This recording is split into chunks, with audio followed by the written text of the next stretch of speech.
Hey everyone, we're here in week 14 of the NFL season where we're talking about our weekly bets. We haven't been doing this video for the past couple of weeks. That's because we're not trying to force anything.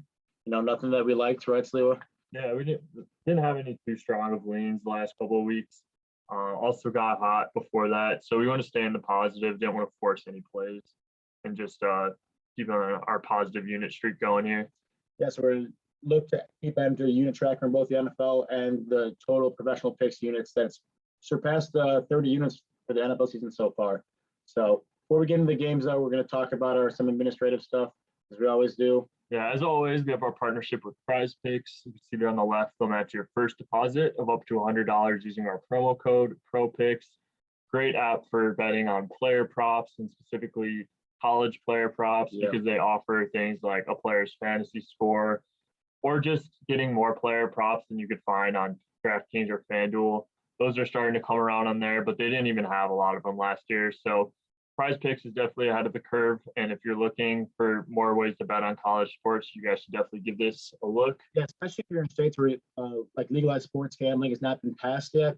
This is daily fantasy, not sports betting. So in the majority of states in the United States, regardless of the gambling laws, you can download and bet on Prize Picks. Another great reason here, besides the flex play and power play that we talk about a lot, you can use their lines and their betting system to your advantage to get favorable odds. For instance, on Tuesdays, they offer some boosts on players' points and just different props. You can see on Prize Picks, I got Kevin Durant's over points and David Pasternak under goals. You can see in the power play, it's 3x. But if I'm betting that at FanDuel, that same exact parlay, it's only paying plus 111. So you can see this big discrepancy in books, and you want to take advantage of that. Really easy to make some money off the discrepancy in lines and the difference of payouts, the kind of system that Prize Picks runs. So again, use our code PROPICKS. They'll match your deposit, take the money that Prize Picks can give you, play around with it, see how you like the site. But I guarantee you there's a lot of opportunities to make money like this scenario that I'm showing you right here. And then just our last administrative note. Here we just have one of our tweets from the previous week. Ian put this one out in his risk-free opportunity to make $100 if the Saints only lost by. Yeah, so like FanDuel is offering this promo with the Cowboys Super Boost -2.5. The main line was I think Cowboys -6.5. So I said, okay, I don't really love his side either way here. Usually when FanDuel's offering these boosts because they know something that we don't, they think the Cowboys aren't going to cover. So I'm taking risk-free here. If the Cowboys win this game by 3 points, 4 points, or 5 points, you can see here, it's $100 in your back pocket, risk-free. If they don't, any other number, you don't lose anything. No harm, no foul. But here's an opportunity to make $100 by doing nothing without risking anything. So these are some of the tweets that you'd get if you follow us. And we also throw a bunch of our best, especially college basketball on there as well, and any last-minute ads for football. So definitely worth the follow on Twitter. Like Ian just mentioned, if you're looking for college basketball bets, definitely follow us on Twitter. Those videos are harder to get out in time because the NFL is very structured, but you got games all throughout the week. So honestly, the majority of my college basketball bets are just last-minute tweets. But with that, we'll start looking at the games for week 14. And the first one we got here is the Saints at the Jets. How are you feeling about this one? Yeah, so the big question mark here, and it's always going to be with the Saints, is Taysom Hill at quarterback. Especially when he's healthy, but especially now that he's got that finger issue, as he's got the splitting on one of his throwing fingers on his right hand, which is definitely hindering his performance somewhat. The good thing about Taysom Hill is that he's definitely a run-first kind of quarterback, especially in that offense alongside Alvin Kamara. I don't love the -5.5 line here because I think the Jets are just a tough, gritty football team that can, despite their lack of talent, can pull out tough games, especially covering 5.5 at home. This is a game we're going to tease because of that. But I personally believe that Sean Payne, for a long time, he's been the quietest, most unsung, underrated coach in the NFL. He makes do with whatever he's got on his roster. He really puts together a good game plan. And I think this guy's been paying Taysom Hill so much money for so long to be a backup quarterback. He finally gets the chance to unleash him this season, despite a finger injury. This is the first game he's going to be played with Alvin Kamara alongside him in the backfield. I bet you they got a ton of packages using these guys, both in the run game and using Taysom Hill's mobility and Alvin Kamara's pass catching ability out there. I think that with this, as strong as the defense the Saints got and the trick plays and schemes that they're going to run with Taysom Hill and Kamara, that the Saints will be just fine winning this game against the Jets team that really hasn't shown me much of anything this year. Not a lot of fight out of this team. Anything you have to add to that, Kyle? Just before I mention, who do the Jets have starting? Is it Mike White still, or I think it's Zach Wilson. Yeah. To be back this week? Oh my God, that makes it even better because this Saints. First of all, they're not going to get Jets aren't going to be able to get any run game against the Saints team. No one really can. They're going to be forced to pass all the time. Is Zach Wilson going to be able to not commit turnovers against the Saints defense? That's definitely one of the top 10 defense in the NFL. You know, Marshawn Lattimore, one of the best cornerbacks, especially forcing takeaways too. That's a good thing you mentioned that. Yeah, I don't believe that Zach Wilson is going to. First game back in weeks too. I think it's second game back. He played. Okay. He did decent actually against the Eagles. I give him credit. His stat line wasn't too bad. They didn't have enough to beat the Eagles, but that Eagles defense, while it's decent, is not the Saints team. I really think the Saints D against Sean Payton, that brain trust over there in New Orleans, is going to shut the Jets down enough. I don't think the Saints put up a ton of points, but I do think they win this game. Yeah, I think the line here is pretty accurate. It's going to be a low-scoring game. I just think the Jets really struggle to score all throughout the entire game. Yeah, I can see that. But, I mean, turnovers from Wilson, just same old. As long as Taysom Hill can you can't throw four turnovers. You can't throw 4 turnovers. You're not going to win the game that way. Anything else? And I'm sure that's what they're harping on him in practice. Yeah, ball safety, ball security. Next game we got here, probably the best game. God, it's going to be such a good one to watch. At the Cardinals, and you actually have the Rams here as favorites on the road. Why do you think that's the case? I think the Rams are going to win this game.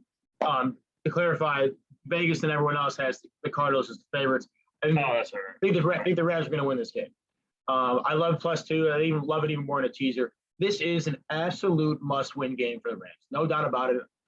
Divisional rival who the Cardinals beat them earlier this year. I can't remember the Rams record, but they've definitely been on sort of a skid. The Cardinals, they've been doing great. I mean, look, you can't argue with their offensive output and how good they've been playing. This is just going to be a really gritty, old school NFC West type football game. A lot of good defense. I'm just really excited to watch this one. It just comes down to this is really a must-win game for the Rams if they want to win this division, or even if they want to secure a playoff spot. There's no guarantee they make the playoffs to lose this game. They haven't been, looking as good as they should have, as people thought after the first start of the season. And then they don't have the easiest schedule in the back half either. This is a game that the Rams need a lot more than the Cardinals need. It being a divisional game, it's going to be close. I think the Rams win. I wouldn't be surprised if they lost this game, but that's why we're going to tease this one to +8. I think no matter who wins this game, it's going to be a one-score game.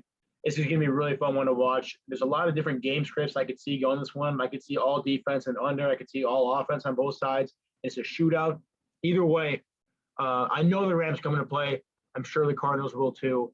This is going to be a really fun one to watch. And definitely the game on the weekend that I'm circling the most, looking to watch the most too.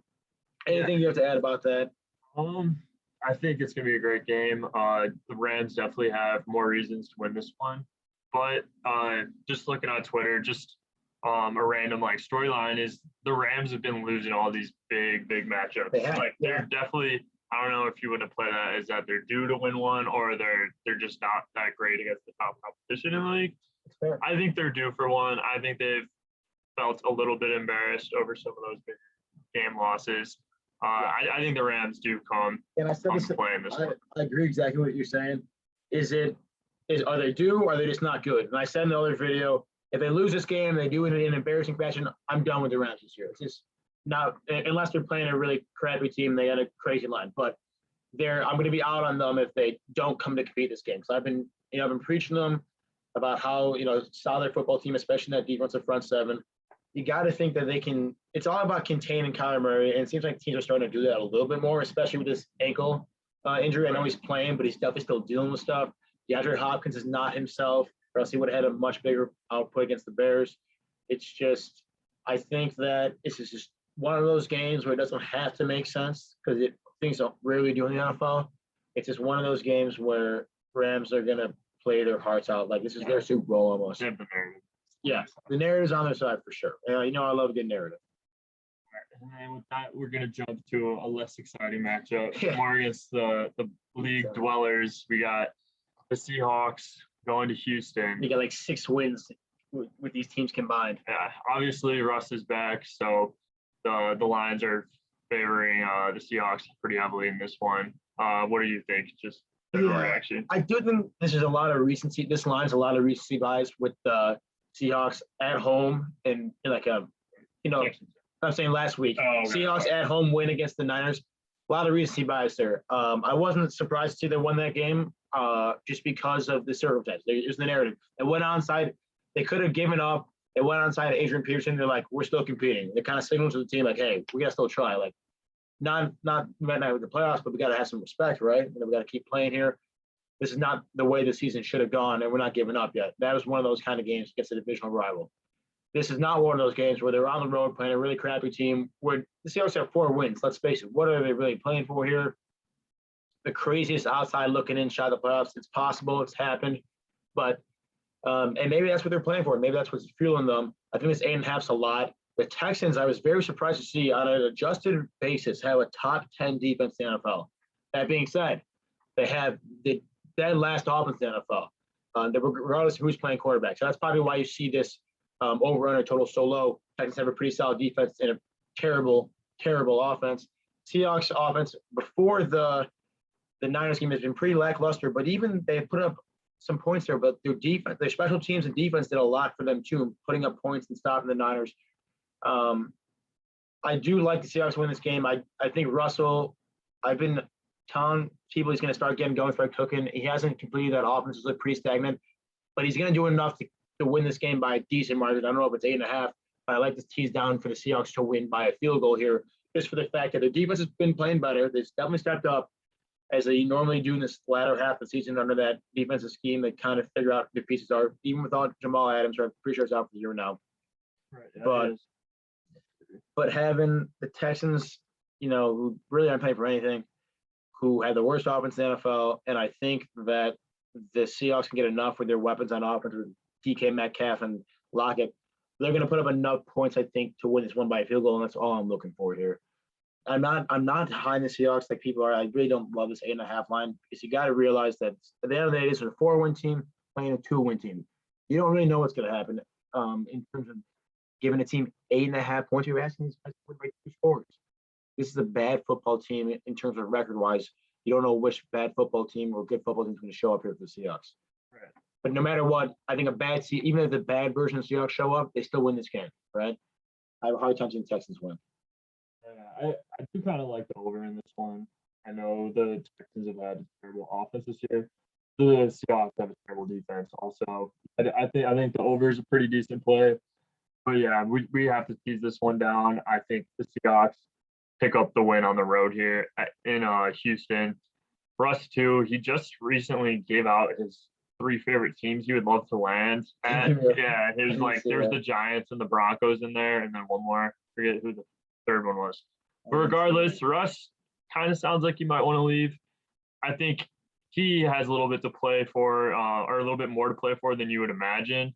Coming off his injury, still obviously a very highly regarded quarterback. Teams are going to want him, but the way he finishes these last 3 games out can really decide how much a team is willing to pay for him to bring him along. If you want to go for that championship run, because a lot of people that were talking, it was him linked to the Giants is more with like his wife Ciara. She wants to be in a big market. There's a lot going on with Russ, but he wants to. It sounds like he wants to leave Seattle. There's definitely still some value for him to perform in these last 2 games. The one thing about Russ and the Seahawks team is they're not going to quit. So that's another reason. Like, I mean, you saw against the Niners, they're just not lying down. And I think in their minds, they think they can make the playoffs, which is delusional, maybe. Pete Carroll's got some self-respect. Yeah, this is a team that's. I mean, they're not going to want to come last in this division, albeit a very tough division, but they're going to keep trying. So I think it can happen. Keep trying to win games for us and go win this game by a field goal for me.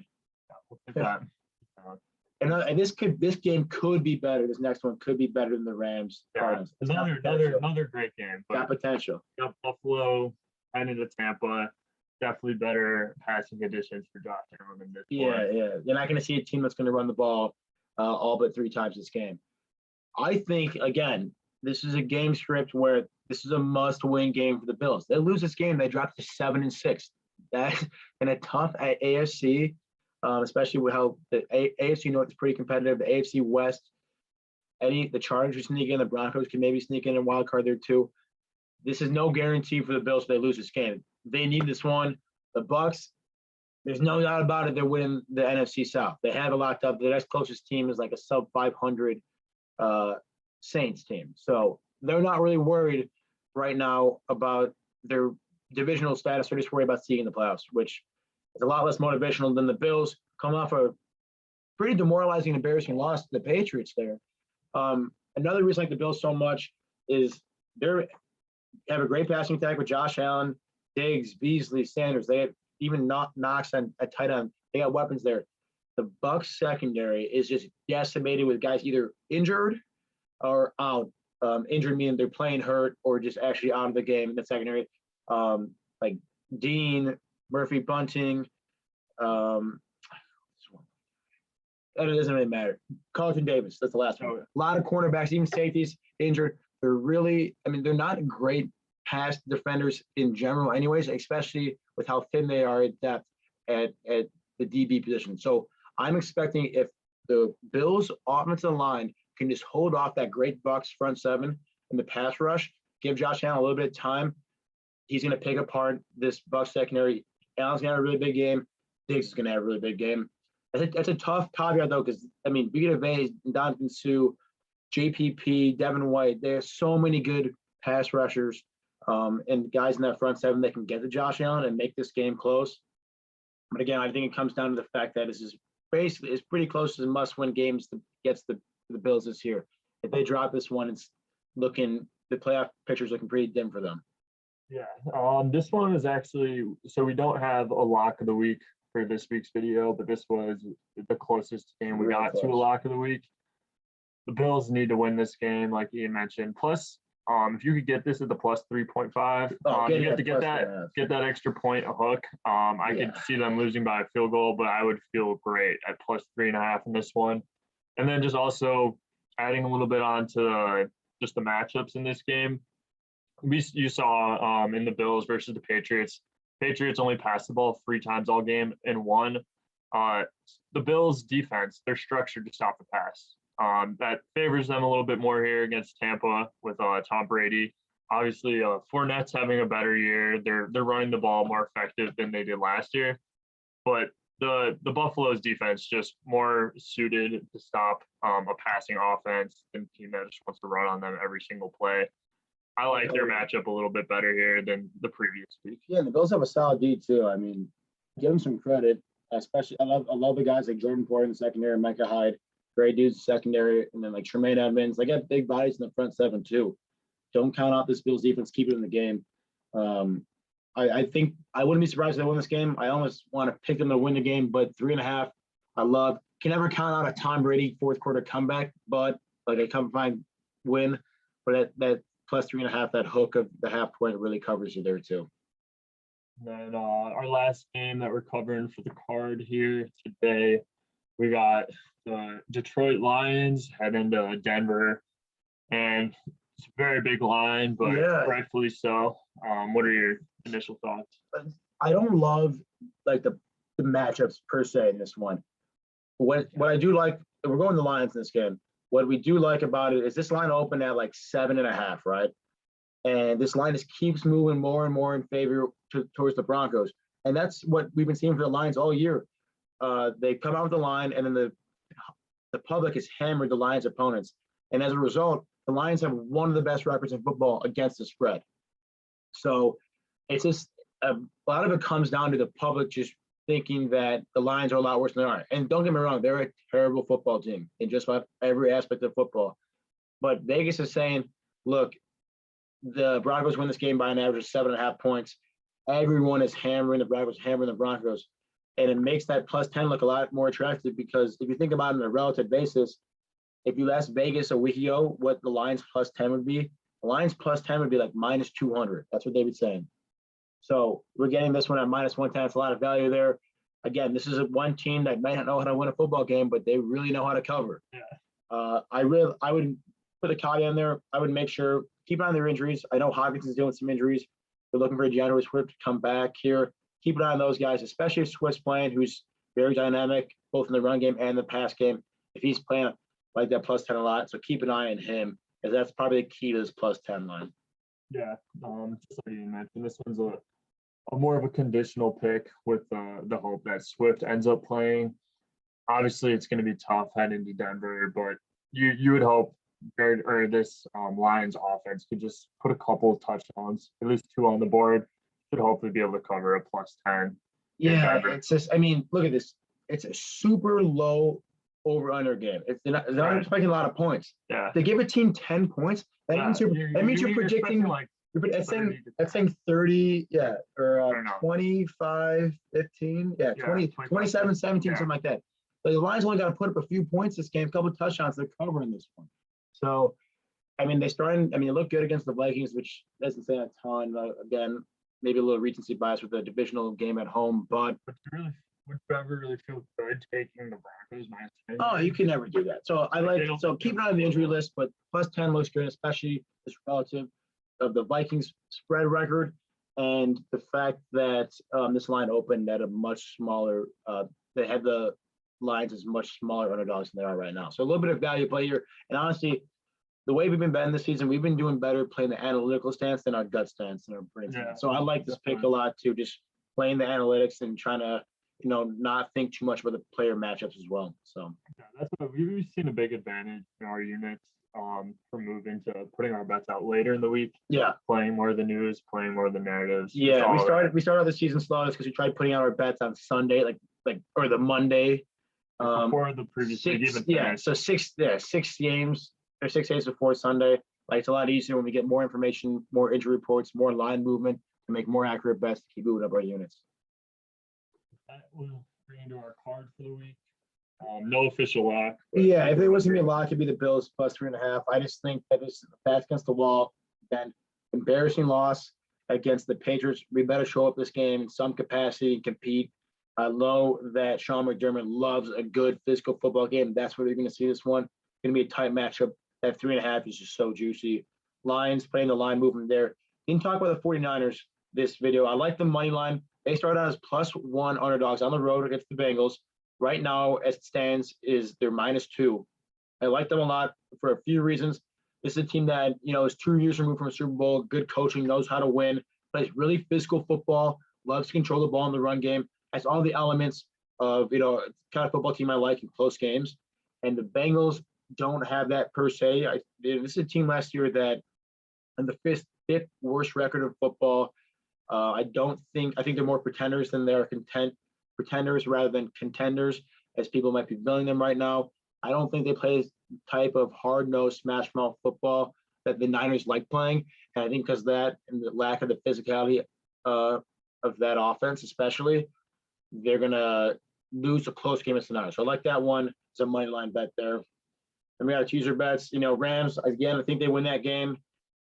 Back against the wall, got to win this one, at least to compete for the division, if not compete for a playoff spot.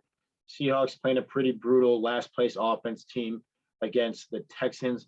I mean, Russell Wilson makes a few scramble plays and finds Metcalf streaking down the field. They cover, right? Nothing's guaranteed, but I like that one a lot. And then Saints, Sean Payton led team, beat the Jets. I would be shocked. I would be confident with the Saints third string going there to beat the Jets. They're a fundamentally sound football team that knows how to win games, and the Jets are the exact opposite of that. Love the Saints here to at least win. Look for a bunch of exotic packages with Taysom Hill. You introduce some trickery there, and I can't wait to watch that one. And then Chargers, they're playing the Giants. This is more about the Giants. They're throwing Mike Glennon or Jake Fromm out there. Daniel Jones not playing. This offense, the Chargers' offense in the last 3 games, Giants, thank you. Giants' offense last 3 games is averaged 11 points a game. And this Chargers offense is statistically the second best in the league. These guys are putting up points. You saw last week against the Bengals.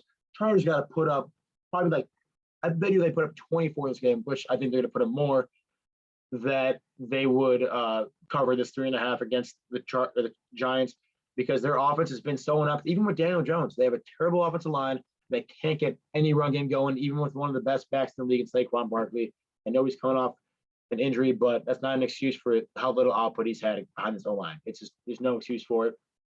The one thing I will say, don't bet this Saints Chargers teaser yet until you get some more news about the wide receiver situation for the Chargers. They're dealing with a little bit of COVID stuff, so they got to make sure Keenan Allen, their stud receiver, who no one on this Giants team can guard, clears the COVID protocol. Same with Mike Williams. Thank you. I don't think Williams is going to play because he's not vaccinated, but Keenan Allen is, and so he's got a very real shot to play on Sunday. I think Eckler, Keenan Allen, Jalen Guyton, who's really emerged as number 3 in that offense, being number 2 this week, Jared Cook, they got enough weapons to put up points, especially with how much time the Chargers offensive line has given Justin Herbert. Been unreal. They're going to put up enough points to cover against the Giants, who I'd be surprised if they broke the 10-point threshold in this game. 14 points max for the Giants. Right, yeah. Chargers with 20 points, that's – come on. Right. I mean, I'll take this – again, nothing's guaranteed. Might not hit. I will take that bet all day. Right. Like, yeah, all the Chargers got to do is put up like 24 points. 20 maybe. Like, yeah. I'm not concerned about that one at all. I really like this card. I think we got some great potential here. I think we got a lot of high value plays. Played the line pretty well this week, as well as the narratives. But we hope you guys enjoyed this video. Went a little bit longer, but more in depth on these bets for sure. Just wanted to get some good content out there after missing last week. We hope you guys enjoyed it. Please make sure you guys like and subscribe if you haven't already, and let us know what you're taking in the comments too. Yeah, definitely let us know in the comment section. That's my favorite part about these videos. I like getting like quarrels with people like tell me I got the Raiders money line coming up against the Chiefs. Like I just like hearing guys' takes. Love talking to you about it, get inside your head, provide a little more insight on my side too. I love it more than anything else. So if nothing else, like, subscribe, but please leave us a comment, tell us what you think, or tell us that we're dead wrong and tell us what games you're betting too. That's part of the fun. All right, good luck with you guys.